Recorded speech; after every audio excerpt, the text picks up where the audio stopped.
I've been asked to write this down about 100 times now. My commanding officer asked me. The Galactic Senate liaison asked me. Some professor from the University of New Geneva actually sent me a physical letter, actual paper, like they do things the old way when they want you to take it seriously, and asked me to write it down. My mother called me twice to say that a journalist from the Galactic Tribune had contacted her, and could I please just write it down before someone else wrote it wrong. So here I am, writing it down. My name is Dario Vasconcelos. I'm 31 years old. I was born in Recife, Brazil on a Tuesday in late November in a hospital that flooded every other year. I am not famous. I am not a hero. I am, or I was, until Cycle 7 of the third rotation in 2291, a completely unremarkable staff sergeant assigned to Forward Liaison Unit 14, which is basically the military equivalent of being a very polite doorman at the edge of the known galaxy. Liaison work is not glamorous. People think it is, because we wear the dark blue dress uniforms with the gold piping on the collar, and we sometimes appear on the same platform as species whose names humans still struggle to pronounce correctly. But the reality of being a liaison officer is that you spend a lot of time waiting. You wait in transit hubs. You wait in processing corridors. You wait outside conference rooms while beings who are far more important than you decide things that will affect the lives of billions of people. And your job is simply to make sure that, when those beings come out of the conference room, someone human is there to offer them a bottle of water and a professionally neutral expression. I was good at the professionally neutral expression. I practiced it in mirrors. My mother said it made me look like I was perpetually trying to remember whether I'd left the stove on, but my commanding officer said it was exactly right for the work. What I was less good at, what no amount of training had truly prepared me for, was the Vithran corridor on Deck 9C, on the day everything fell apart. Let me tell you about the Vithran corridor, because the place matters almost as much as the people. The Outer Rim Transit Hub is one of those structures that exists in the space between human comprehension and alien architecture. Humans built parts of it. You can tell which parts because they're slightly boxy and have emergency exit signage in 14 languages. The Vithran Collective built other parts, and those sections spiral upward in curves that make you feel like you're walking through the inside of a nautilus shell. The Athori trade guilds built the central market sections, and those are lit in a deep amber that's comfortable for their compound eyes, but makes human skin look slightly jaundiced. Deck 9C was a transit junction, not quite a marketplace, not quite a diplomatic hall, somewhere between the two in the way that border spaces often end up being. It was the kind of place where a cargo runner from the Keth systems might be eating something that smelled like burnt copper out of a container that pulsed faintly, while 6 feet away a diplomatic courier from the Solari Compact examined transit documents with the kind of concentrated intensity that only beings with 4 separate brain lobes can manage. It was loud, not human loud, not the loud of voices and music and the specific chaos of crowds. It was the multi-layered loud of a dozen different species, communicating in a dozen different registers simultaneously. Clicking mandibles, subsonic rumbles you felt in your sternum rather than heard with your ears, the sharp tonal bursts of Yathori trade language, the occasional whistle complex that meant something I never fully learned in the Vithran dialect. I was posted at Junction 9C7, which was a security checkpoint connecting the diplomatic transit lanes to the general population corridors. My partner that day was Corporal Enkech Adiz, a woman from Lagos who had been in liaison work for 6 years and had developed the ability to sleep standing up between incidents. She was doing that when I first noticed the situation developing. It was 8:47 station time. I know it was 8:47 because I had checked my chronometer exactly 12 seconds before I heard the sound. The sound was not an explosion. I want to be clear about that because in every subsequent retelling, every news report, every Senate testimony, every breathless blog post with an attention-grabbing headline, people kept describing it as an explosion. It wasn't. It was something more complicated and in its own way more alarming. It was the sound of something that had been holding together for a very long time, finally choosing not to. A structural resonance collapse, the engineers later told me. The Vithran section of Deck 9C had been built with a certain type of crystalline support lattice that was standard in Vithran architecture. but had an unfortunate interaction with the specific harmonic frequency emitted by the Yathori cargo scanners that had been installed 3 months earlier during a transit hub expansion. The resonance built gradually, over weeks, the engineers said, and then it didn't build anymore. One of the corridor ceiling panels, roughly the size of a standard cargo container, separated from its moorings and came down. It did not fall on me. It did not fall on Corporal Adiz, who woke up instantly and had her hand on her sidearm before the dust had finished settling. It did not fall on the Yathori courier, or the Keth cargo runner, or any of the dozens of beings in the general population corridor. It fell on the diplomatic transit lane. And the person it fell on, the person who did not move fast enough, or perhaps who moved toward someone else rather than away, was Commander Vale Thessara of the Solari Compact Armed Forces. I had seen Commander Thessara before that day, but only in the way that you've seen someone when they are the kind of person who fills a room, and you are the kind of person who is part of the room. She was one of the most senior Solari officers assigned to the Outer Rim negotiations, and the Solari. Let me try to describe the Solari in a way that doesn't sound either clinical or like I'm composing a tourism brochure. The Solari are tall, not uniformly, not grotesquely, but in the way that makes you recalibrate your sense of proportion when one of them enters your field of vision. Commander Thessara stood at approximately 8 feet, which is not the tallest any Solari gets but is solidly above average. Their skeletal structure is partially external, not the hardshell kind that you think of with insects, but something more like a natural lacework of silvery gray material over a softer interior, visible at the joints and along the sides of the neck and hands. Their skin, the parts between the external structure, is a deep blue-gray that shifts slightly depending on their emotional state, though I've learned that's not polite to comment on. Their faces are, this is where human language starts struggling. The word beautiful gets used a lot in the records, and I understand why, but it's the same kind of inadequacy as describing a storm as pretty.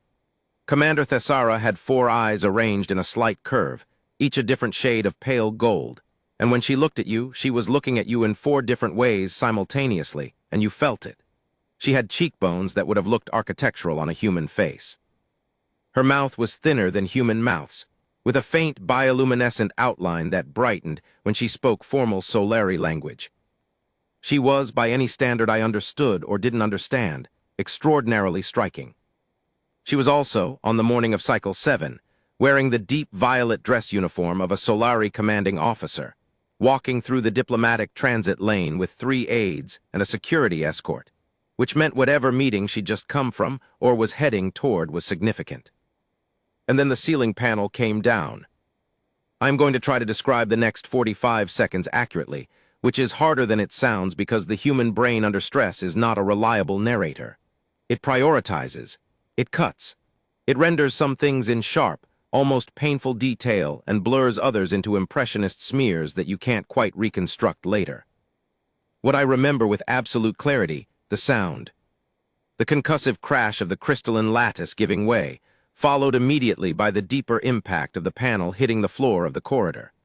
The way the sound bounced off the curving Vithran walls and came back at you from a slightly different angle than you expected. What I remember in fragments, people moving, running, the specific high-pitched distress vocalization of a young Yathori that I had never heard before and hope I don't hear again. Someone in the general corridor shouting in standard trade language, structural failure, clear the section, which was exactly right and helpful and too late. What I remember in absolute crystalline detail, Commander Thessara. She had been approximately 6 meters from the impact point. If she had kept walking at her previous pace, she would have been directly beneath the panel when it fell. Instead, she had turned. I learned later she had heard the resonance building in the lattice in the last seconds before collapse, because Solari hearing extends into frequencies humans can't detect, and in turning, she had pushed one of her aides out of the path. The aide survived without injury. Commander Thessara did not get clear. The panel's edge caught her on the left side, not the full weight of it, nothing that catastrophic, but the edge of several 100 kilograms of crystalline construction material at velocity, and it hit her along the left arm, the left shoulder, and the side of her torso. She went down. I was already moving. Here is something that no one who wasn't there quite understands when they read the accounts afterward. The corridor did not immediately fill with helpful beings rushing to assist. The corridor froze. This is not a criticism. Structural collapse is terrifying. The uncertainty about whether more of the ceiling was going to come down is rational and paralyzing. The specific problem of approaching an injured Solari commanding officer when you don't know the Solari medical protocols and are worried about doing the wrong thing is a legitimate concern in a way it wouldn't be with an injured human. And there was something else, something harder to explain. Commander Thessara's security escort, 3 Solari officers who had not been struck were standing still, not from cowardice. I understood later that there is a Solari combat protocol around injured commanding officers. You secure the perimeter first. You make sure the threat is neutralized before you expose yourself and your commander to further danger. It is entirely logical. It is probably the right tactical decision in a genuine combat scenario. But this wasn't a combat scenario. There was no further threat. The ceiling was not going to fall again. And those 3 officers were standing with their weapons drawn and their backs to their commander, scanning for a threat that wasn't there, while she was on the floor of a transit corridor with a structural injury and no one attending to her. I covered the 6 meters in about 4 seconds. Corporal Adiz covered them in 3, because her legs are longer than mine and she'd had a head start on waking up. "Commander," I said, dropping to one knee beside her. My first aid training kicked in the way it's supposed to, that specific calm that isn't really calm but is your brain deciding that panic is inefficient. "Commander, I'm Staff Sergeant Vasconcelos, Terran Liaison. Can you hear me? Can you tell me where the pain is?" Her 4 gold eyes moved to me. All of them. That simultaneous focus I mentioned. You feel it even when it's from someone who is lying injured on a floor, and for a half second I was very aware of what I was. A human, 31 years old from Recife, on his knees in a corridor he didn't fully understand, next to a being whose anatomy he only half knew. Her lips moved. The bioluminescent outline flickered. She said in perfect standard trade language, slightly rough at the edges because she was in pain. "The left structure is fractured, at minimum 2 segments. I cannot move my arm." "Okay," I said. "Okay, we're going to get you help, don't move the arm." "I was not planning to," she said, and there was something in her voice that I would spend a lot of time thinking about later. Something that was not quite dry humor but was adjacent to it. Like she was deciding that if she was going to be injured in a transit corridor in front of a human, she was at least going to be dignified about it. Corporal Adiz was already on her comm, calling medical. The Solari security escort had registered our presence and recalibrated. One of them moved toward us, hand still on weapon, expression doing something complicated. "Stand down," Commander Thessara said to him in Solari, which I understood just enough of to know she was telling them to stand down. "These are liaison personnel. They are attempting to assist." The security officer's hand came off his weapon. He looked at me. I looked at him. We had an entire conversation in a single moment of eye contact that I could not have translated into words. He stepped back. I turned back to Commander Thessara. This was the moment. Not the moment that ended up in the Senate testimony. Not the moment that the journalist from the Galactic Tribune described as a turning point in human-alien relations. This quiet moment, on the floor of Deck 9C, where a being I had never spoken to directly in my 2 years at the transit hub looked at me and said, in a voice that was very controlled and very tired, "I need to ask something of you, Sergeant, something that I would not typically ask of a human, something that I would not," she paused. I could see what the pause cost her. "That I would not ask of anyone if there were an alternative." I waited. My left structural segments are fractured. In Solari physiology, the external structure does not stay fixed the way human bone does. It shifts. If it shifts before medical attention, the internal damage will be significantly worse. "I understand," I said, though I was quickly running through what I knew of Solari physiology, which was not nearly enough. "I need someone to hold the structure in place, to apply pressure, specific pressure at 3 points to prevent the shift until the medical team arrives." She looked at me steadily with all 4 eyes. "My security escort is trained for combat, not for this. My aides do not have the physical capability. The medical team is 4 minutes away." She stopped. I said, "Tell me where." And she told me. I am not going to pretend that the next 4 minutes were easy or comfortable, or that I was confident in what I was doing. I was applying manual pressure to the fractured external structure of an alien species commanding officer in a corridor that was starting to fill back up with people, while trying to maintain exactly the pressure and positioning she was describing to me in a voice that was getting quieter as the shock started to set in. 2 centimeters higher. Yes, hold exactly there, do not shift. Got it, I've got it. The third point is approximately. She made a small, involuntary sound that I think was pain, and I held very still. Approximately at the junction, you will feel the lattice structure there. I felt it, cool, slightly rough, like holding something alive that was trying very hard to hold itself still. Got the third point. Good, a breath, good, you are, she stopped. Started again, you are applying the correct pressure. Tell me if anything changes, I said. I will. We stayed like that. Around us, the corridor had reorganized itself in the way that crowds do after a shock. The immediate panic had settled into the specific alert stillness of people who are watching something unfold and are not sure whether they should be closer or farther away. I was peripherally aware of beings gathering in the entrance of the corridor. I was aware of Corporal Adiz moving people back, her voice steady and authoritative in 3 languages. I was aware of the Solari security escort standing in a semicircle around us, still scanning outward.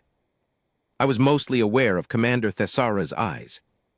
Are you from Earth? She asked, after about 90 seconds of silence. Yes, ma'am, Brazil.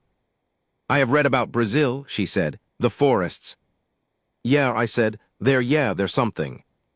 You are far from them. You're far from wherever you're from too, I said, and immediately thought. That was a stupid thing to say to an injured commanding officer. But she made a sound. I couldn't tell you exactly what kind of sound because it fell in a register that didn't map neatly to human sonic categories, and I thought it might have been a laugh. Veth Prime, she said, the Solari home system, it is very far. Is it? What's it like? Another pause, another tiny sound of pain that she controlled very quickly.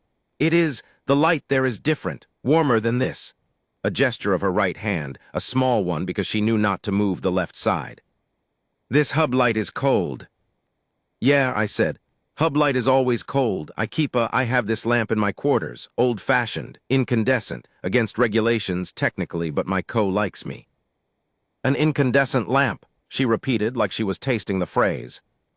It's a warm light, I said. Like natural light, like sunlight. She looked at me for a long moment. That is a strange thing for a soldier to carry, she said. I'm a strange soldier, I said. The medical team arrived at 3 minutes and 58 seconds. I stepped back when they came in. That's what you do, you yield to the people who know more than you do. The Solari medical officer took one look at the position of my hands and the way Commander Thessara was holding herself, and gave a small nod that I chose to interpret as professional approval.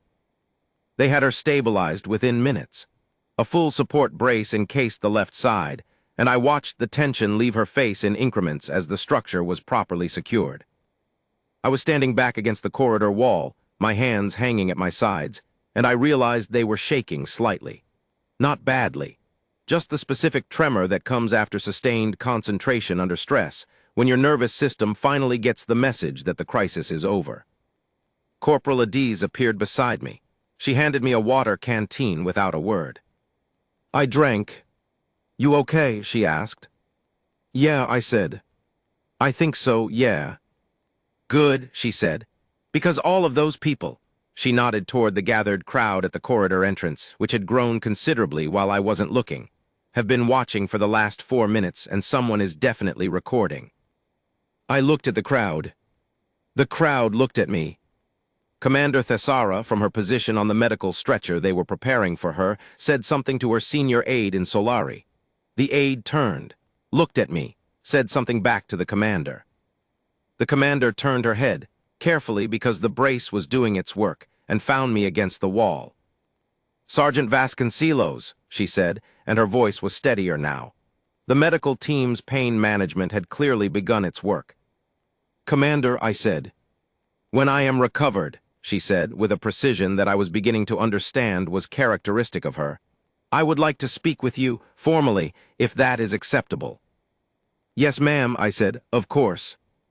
She held my gaze for a moment with those 4 gold eyes. Then she said, in front of the medical team and the security escort and the gathered crowd, and whoever was recording and Corporal Adiz and the ghost of every awkward human-alien interaction I had ever been part of. Thank you not as a courtesy, as a truth. The corridor was briefly, completely silent. Then Corporal Adiz said, very quietly, directly into my ear, I need you to know that I've been at this job for 6 years and that has never happened to me. The medical report came through at 1100 station time. I wasn't supposed to see it. It was a Solari internal document. But the transit hub's chief medical officer, Dr. Plea, who had been the one to liaise with the Solari medical team during the transfer, showed me the translated summary in her office while I was still filling out the incident report. 2 external structural segments, fractured and 1 partially displaced. Internal connective tissue impact, minor, no organ involvement. She looked over the top of the document at me. The displacement would have been significant if the structure had shifted before their team arrived. The internal tissue beneath was already under stress. How much worse? I asked. Dr. Okonkwo looked at me for a moment, choosing her words the way careful doctors do. In human terms, the difference between a fractured rib and a punctured lung. I absorbed that. The pressure distribution you maintained was correct, she said, slightly too evenly. Their medical officer noted it in the report. I just did what she told me to do, I said. That is often the most useful thing one can do, said Dr. Okonkwo, and then she told me I could go. The debrief with my commanding officer, Captain Isolde Ferreira, happened at 1300. Captain Ferreira is a woman I admire enormously, not because she is impressive in the ways that commanding officers in stories tend to be impressive. She is not dramatically decorated. She doesn't deliver speeches. She writes emails with sometimes baffling punctuation. But because she is the kind of person who sees situations clearly. She looked at me across her desk for a long time after I finished my account. You went to her immediately, she said. It wasn't quite a question. Yes. Before her own security detail moved. They were running perimeter protocol, I said. I understand why, but there was no perimeter threat. Ferreira nodded slowly. And the pressure procedure, the structural stabilization. She directed me, You held the structure of a Solari commanding officer's external skeleton in place for nearly 4 minutes, Ferreira said, and there was something in her voice that I couldn't immediately classify. Not censure. Not exactly. Do you understand what the Solari consider, what that level of physical contact means in their cultural framework? I hadn't, no, I said. Ferreira leaned back in her chair and looked at the ceiling with the expression of someone who has just realized they're in genuinely uncharted territory. The Solari external structure it's not just anatomy. It's considered deeply personal. The equivalent of, I'm going to say, intimate, and I need you to understand I'm using that word clinically, not. The equivalent of intimate in a way that would make casual physical contact between near strangers essentially unthinkable. The silence in the room was extremely specific. She asked me to, I said finally. I know, said Ferreira. That's the part that the Galactic Senate liaison has been on the comm about for the past 2 hours. She looked at me again. She asked a human to do something she wouldn't have asked another Solari. Do you understand how unusual that is? I'm starting to, I said. Good, said Ferreira. She straightened in her chair. Because she checked her chronometer, 4 hours, you're going to be meeting formally with Commander Thessara's senior aide to arrange a conversation that I suspect is going to become part of the official diplomatic record. She paused. Maybe brush up on Solari greeting protocols, she said, and for the love of everything, don't mention the lamp. I had not mentioned the lamp in my debrief. How do you know about the lamp? Ferreira looked at me steadily. Someone was recording, she said. Someone is always recording. The meeting with the senior aide, whose name translated approximately as third light of the morning watch, which I was told to render in standard language as Lieutenant Saith, happened at 1700 in one of the transit hub's formal diplomatic meeting rooms, which were the parts of the hub that no one had tried to make comfortable or welcoming, because they understood that sometimes neutral is more useful than welcoming. Lieutenant Saith was slender by Solari standards, with the silvery external structure more pronounced along the forearms, almost decorative in its patterning, and eyes that were amber rather than gold. She looked at me with the specific assessing quality that I was beginning to think was characteristic of Solari in general, as though they were calibrating something. "Commander Thessara is resting," she said. Her standard language was immaculate, better than mine. "She asked me to convey her continued gratitude and to confirm that you are available to speak with her in person when she has been medically cleared." "I'm available," I said. "How is she?" Saith paused. The pause was small and controlled, but it was there. "She is in discomfort. The structural fractures are responsive to treatment. She will recover fully." "Good," I said. "I'm glad." Another pause. "She also asked me to relay something that is—" Saith stopped, and I watched her look for the right framing. "Commander Thessara does not typically ask me to relay things that fall outside standard diplomatic protocol." "I understand," I said, though I wasn't sure I did. "She asked me to tell you that she found the conversation, the one you had during the—" Another small pause, "during the medical stabilization." Saith's amber eyes focused on me with the same 4-point intensity that her commander's gold eyes had, meaningful.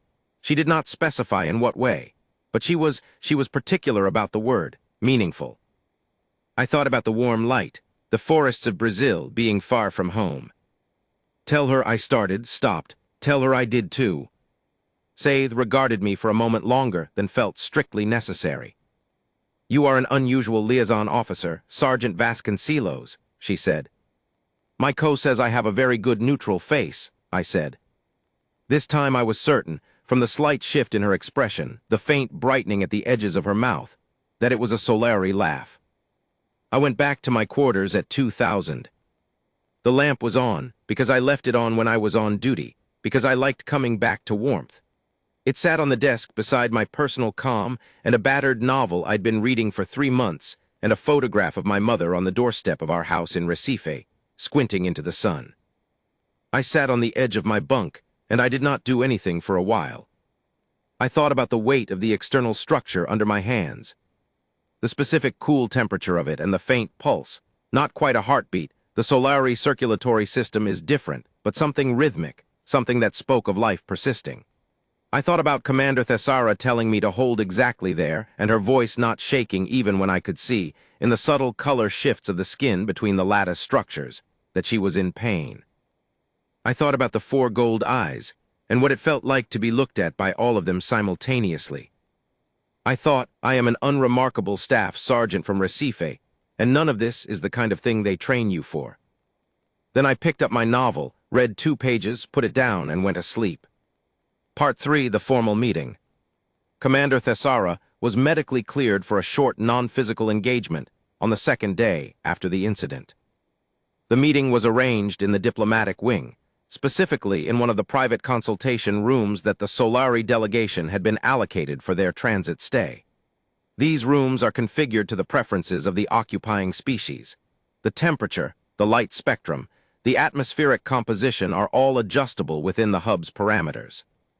When I knocked and was admitted by Lieutenant Saith, the room was lit in a warm amber gold that was startlingly different from the standard hub corridors, and the air had a slight density to it that wasn't exactly fragrant but wasn't neutral either, something like standing near a body of still water.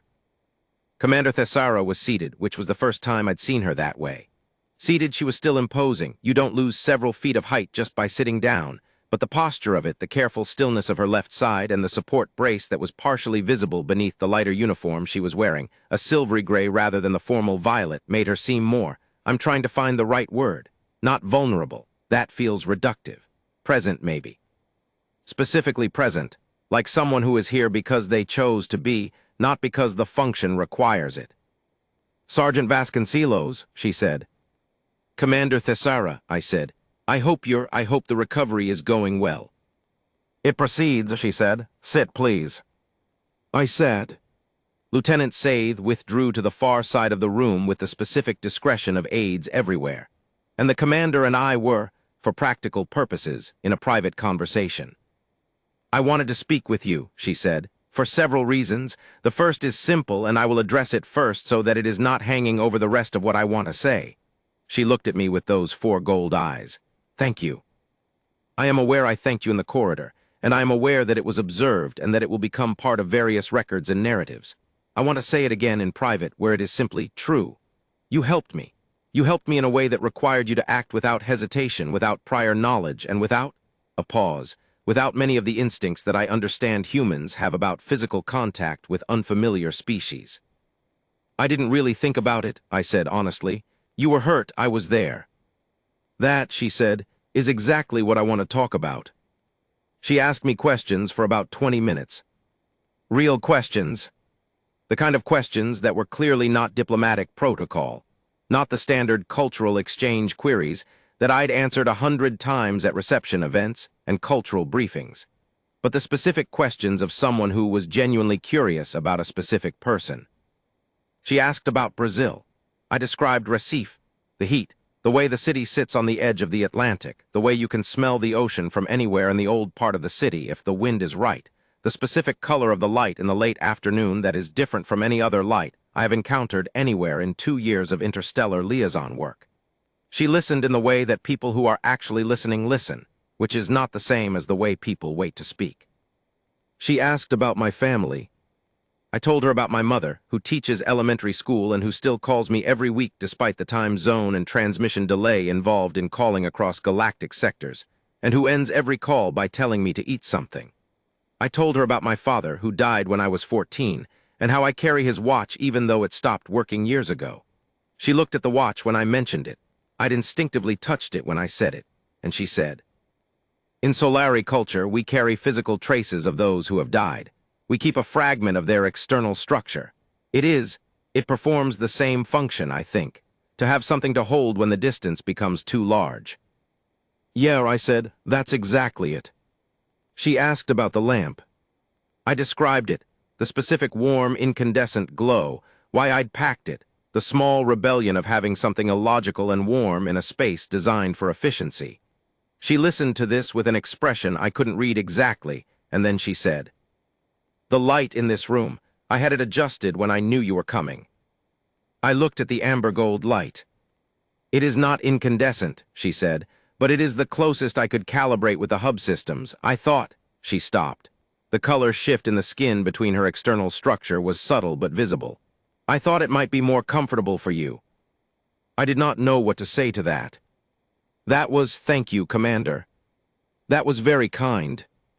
It seemed, she paused, and I got the sense she was calibrating something, choosing how much of the calibration to show me.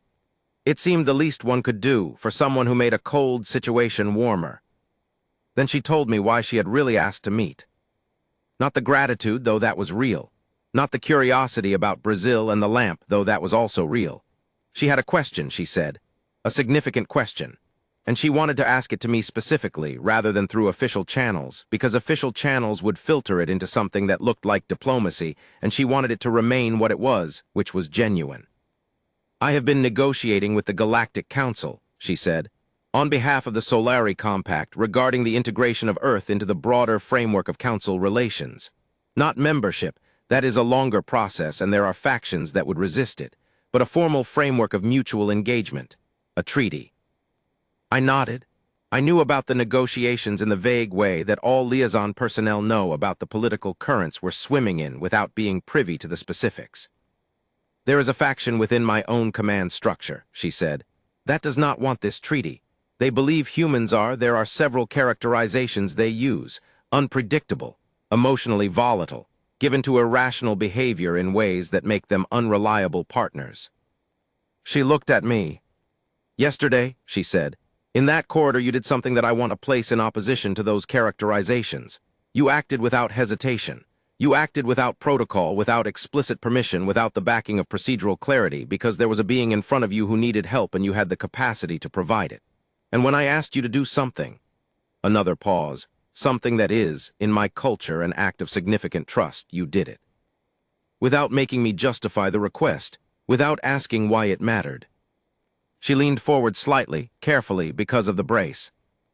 "I am going to ask you a question, Sergeant, and I want you to answer it as you would answer anything, plainly, as you answered everything else." "Of course," I said. "In your assessment, not your diplomatic assessment, not your unit's assessment, do you believe that humans and Solari can work together?" genuinely worked together, not as defined by protocol and clearance levels and carefully managed cultural exchanges, but as partners. The room was quiet. The amber gold light was steady. I thought about the weight under my hands, the pulse of something alive beneath the external structure. The four gold eyes and the sentence, that is a strange thing for a soldier to carry. Yes, I said, I do. Why? Because we had a real conversation, I said. In the middle of an emergency, in pain, you and I had a real conversation about the light on your home world and the light in mine.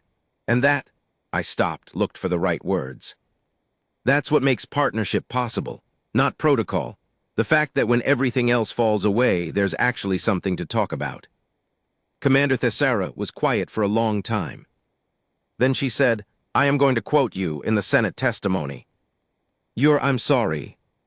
Not by name if you prefer, she said, but the substance of what you have just said, the assessment, I want it on the record. I thought about I thought about the Senate liaison. I thought about the journalist who had contacted my mother. You can use my name, I said. The following section compiles corroborating witness statements, submitted formally to the Galactic Diplomatic Archive at the request of Commander Thessara's office. They have been lightly edited for length. Statement of Corporal NKCHI ADAZE, 14th Forward Liaison Unit. I have been at this posting for 6 years. I have seen a lot of things in 6 years. I have seen a Keth cargo dispute that lasted 11 hours and ended with someone throwing a container of engine lubricant at a customs officer. I have seen a Yathori trade delegation arrive with twice the permitted number of aids and argue for 3 days that each aid was technically a piece of luggage. I have seen a Vithran architectural inspection discover that an entire wing of Deck 4 was built at a 73-degree angle instead of 90 degrees, and that everyone had simply been compensating for it for 15 years without telling anyone. I have not seen anything like what I saw in the corridor on Deck 9C. When the ceiling came down, my first reaction was professional. Threat assessment, comm call, perimeter check. That's training. You don't override training, you let it run while your actual brain catches up to the situation. But Dario was already moving before I finished my threat assessment.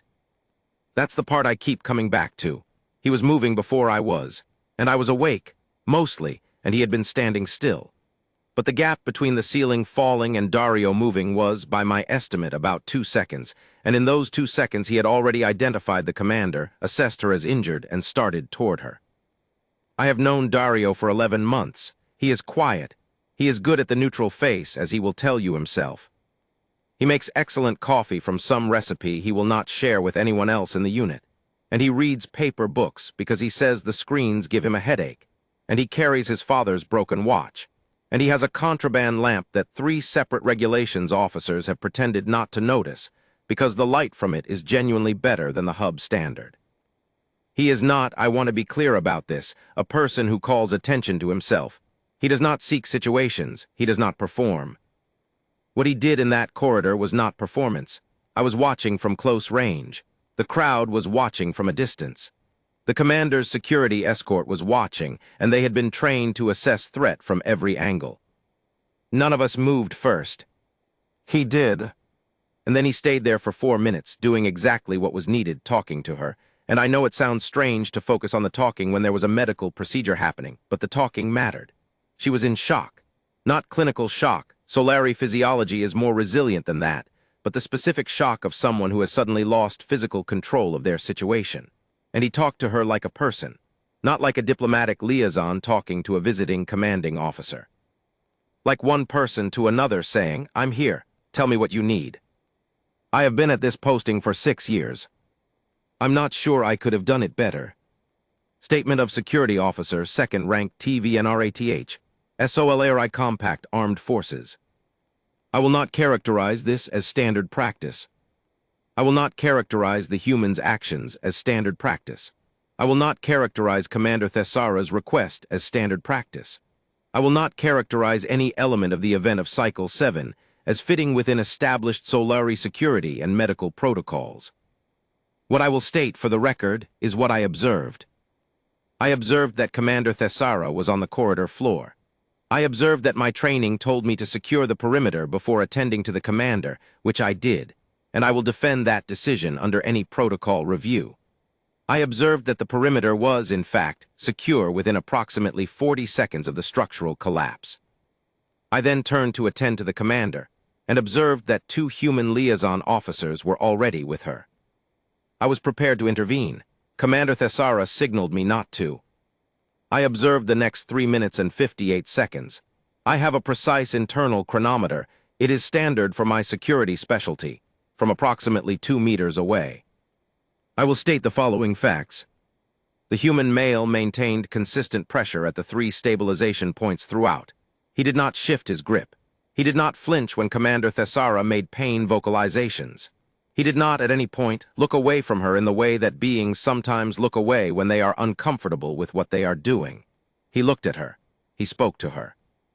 The conversation they had, about Earth, about home, about light, I will not characterize as outside the scope of a security report. I will characterize it as the reason that Commander Thesara's color indicators remained stable throughout the stabilization period, which is medically relevant, and which I reported to the medical officer when asked. When the medical team arrived and the human stepped back, I saw his hands shaking. He thought no one was watching when he flexed them. I was watching. He looked at the wall for a moment, and his face did not show what I expected it to show after an interaction like that. It did not show pride or relief or the satisfaction that humans sometimes display when they have performed well in a visible situation. It showed something quieter, something that I do not have a Solari term for but which I have since looked up in the human emotional lexicon. The word, I believe, is concern. He was still thinking about her. After the crisis had ended and the medical team had taken over and his role was done, he was still thinking about whether she was all right. I am a security officer. I assess reliability. I assess intention. I will include in this report my professional assessment that Staff Sergeant Dario Vasconcelos represents a class of human that the Solari security framework has not adequately accounted for in its threat modeling, not because he presents a threat, but because the category we use for humans in our framework does not accommodate what I observed. The category does not have a word for someone who shakes after the danger has passed and is still worried about you. We will need a new category. Statement of Hub Liaison Coordinator Metharovientu, YETHORI Trade Guild. I am not a diplomat. I coordinate transit logistics.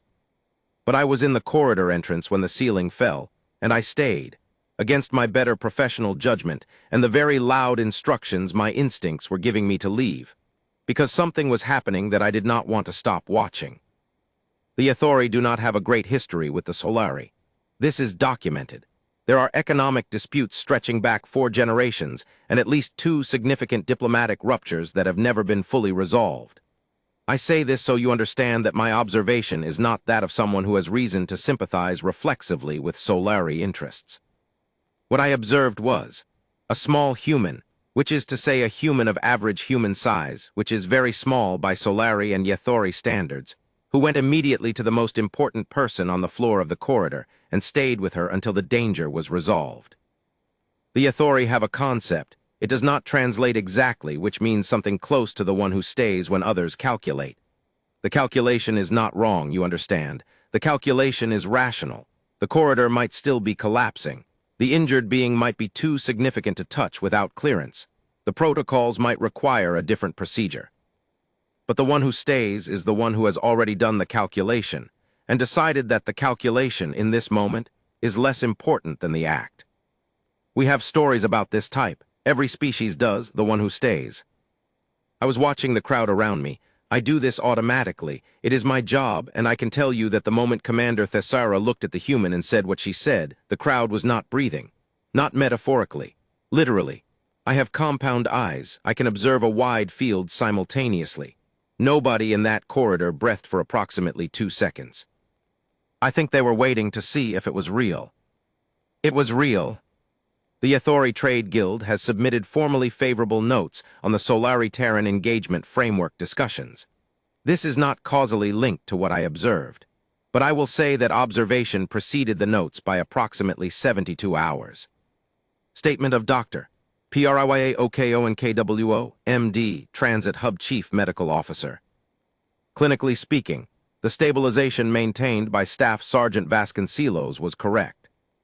I want to be precise about this, because several subsequent accounts have described his actions as instinctive or improvisational in ways that suggest luck. It was not luck.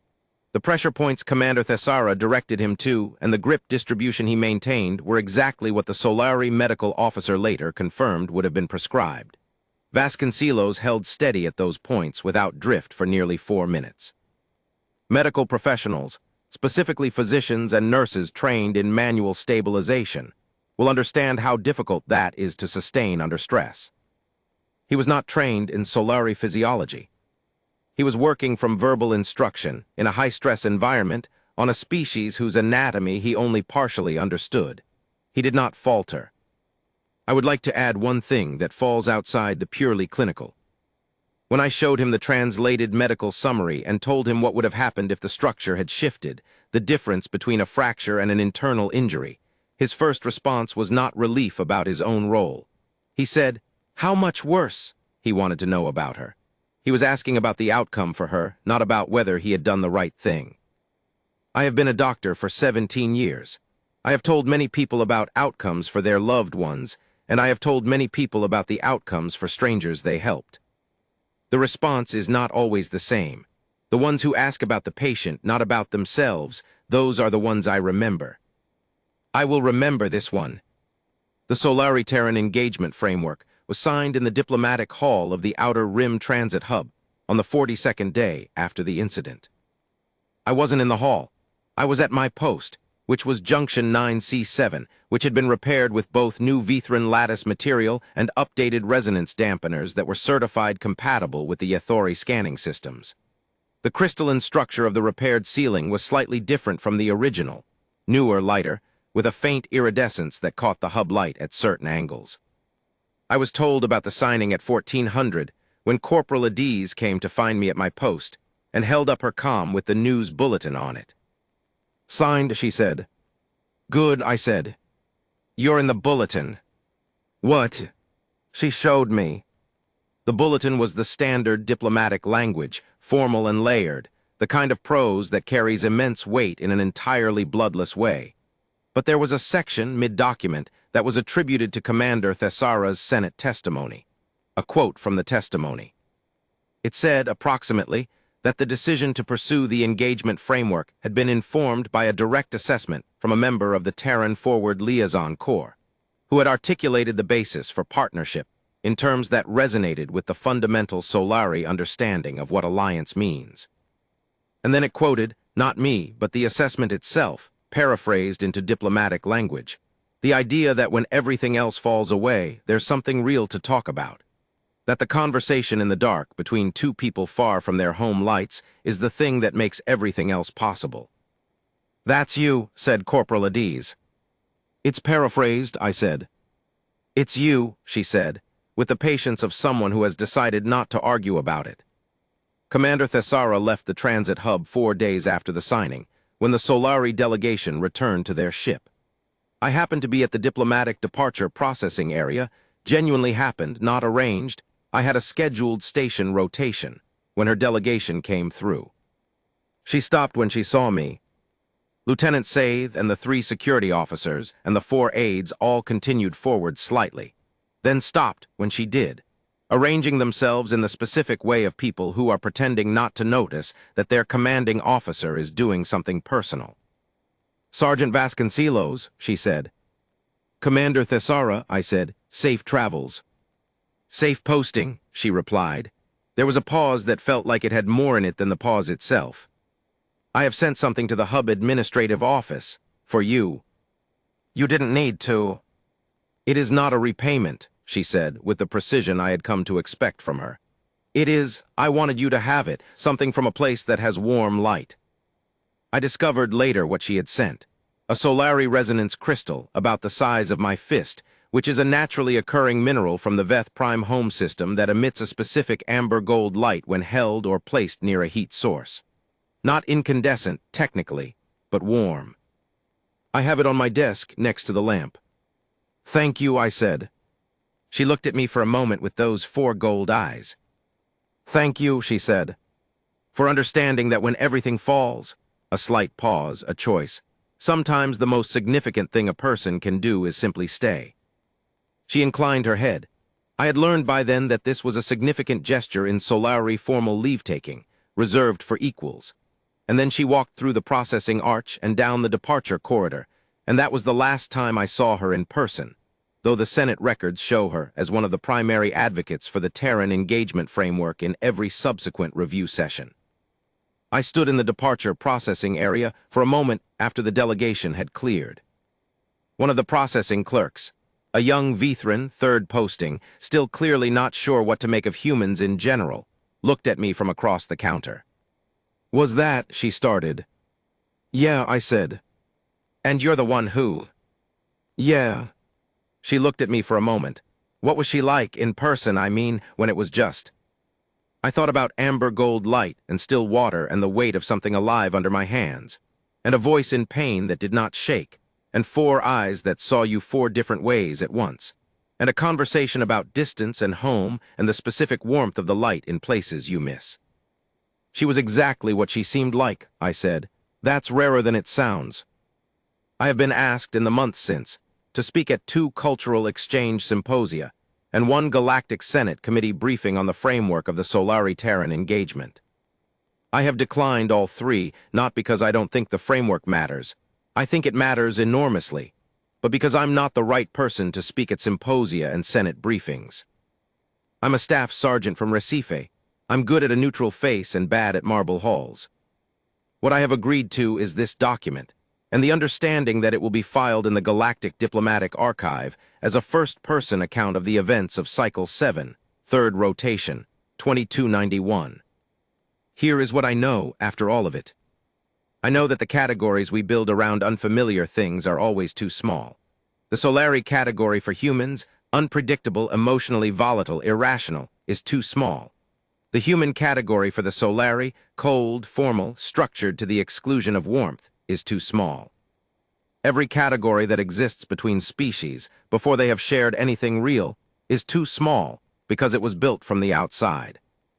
What the corridor gave us was the inside. I know that the bravest thing Commander Thessara did on the morning of Cycle 7 was not pushing her aide out of the path of the ceiling panel, though that was brave. It was asking for help from someone she had never spoken to, in a way that her culture would consider an act of profound trust, when there were people around her who should have been her first resource and weren't. She looked at me, a human, a stranger, a representative of a species her compact was still deciding whether to trust, and she asked, "That is not small. I want that in the record. That is not small." I know that what I did was not heroic in the way stories make things heroic. I did not fight anyone. I did not make a speech. I did not honestly even make a decision in the way decisions are usually described. I did not weigh options and select the best one. I just moved because there was a person on the floor and I could help, and everything else is something other people built around it afterward. I know that the treaty, the framework, the formal agreement, the diplomatic architecture that will be debated and cited and revised and argued about in committees for the next 100 years, began, in some small way, in a conversation about light. About the warm light of Veth Prime and the warm light of Recife and the cold light of a transit hub and a contraband lamp that I packed for no reason, except that it made me feel less far from home. I know that the resonance crystal on my desk glows amber gold when the lamp is on, and that the combination of the 2 lights is, improbably, the closest thing to home I have found out here. I know that the Solari have a word. Lieutenant Saith told me this when she sent me the formal documentation of the framework signing, with a handwritten note that I will not reproduce here because it was personal, for the moment when a being from outside your world shows you something true about your own. It translates approximately as, "The window you didn't know was there." I am still Staff Sergeant Dario Vasconcelos. I am still posted at the Outer Rim Transit Hub, though I've been promoted within my unit, and my duties have expanded to include some actual diplomatic liaison work rather than just standing at checkpoints. Junction 9C7 now has a different officer on rotation, a corporal from Mumbai who is very competent and is developing an excellent neutral face. Corporal Adiz was promoted. She's running her own unit now, somewhere in the Inner Rim. She still owes me a coffee. The lamp is still on my desk. It's still technically against regulations, and the new regulations officer on Deck 9 is slightly less inclined to look the other way than the last one. I've been told to address this situation. I will address it. Eventually. On my desk next to the lamp is the resonance crystal from Commander Thessara. When the lamp is on, the crystal catches the light and throws small amber reflections across the wall, warm, irregular shapes, like light through water. Some evenings I sit at my desk and I look at those reflections on the wall, and I think about the question she asked me in the amber gold light of that consultation room. Do you believe that humans and Solari can genuinely work together? And I think about the answer I gave, and whether I believed it then or whether I believe it now.